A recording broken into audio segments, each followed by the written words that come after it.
Hello বন্ধুরা, তোমরা সবাই কেমন আছো? আশা করি ভালো আছো, আর আমিও খুব ভালো আছি। তো আজকে একটা রান্নার রেসিপি নিয়ে চলে এসেছি। তো চিংড়ি মাছের ভাপা সর্ষে বাটা দিয়ে আর নারকেল কুড়া দিয়ে। তো প্রথমে চিংড়ি মাছটাকে ভালো করে কেটে ধুয়ে পরিষ্কার করে নেবে, আর একটু উষ্ণ গরম জলে ধুয়ে নেবে, তাহলে কিন্তু আঁশটে গন্ধটা থাকবে না।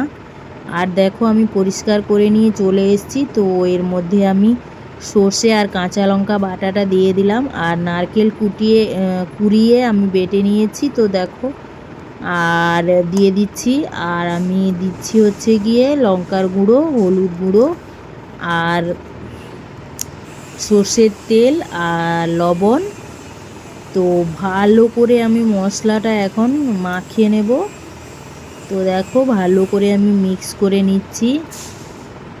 তোমরা ভালোভাবে মাখিয়ে নেবে। তারপর দেখো, ভালো করে মিক্স করে আমি এবার উনুনটা জ্বালিয়ে দেব।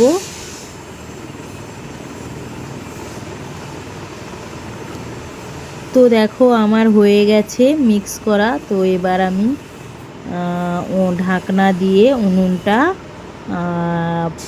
জ্বালিয়ে দেব, আর ঢাকনা চাপা দিয়ে রাখতে হবে, তাহলে। আর দেখো, একটু জল দিয়ে দিয়েছি মিক্সিং জারটা ধুয়ে।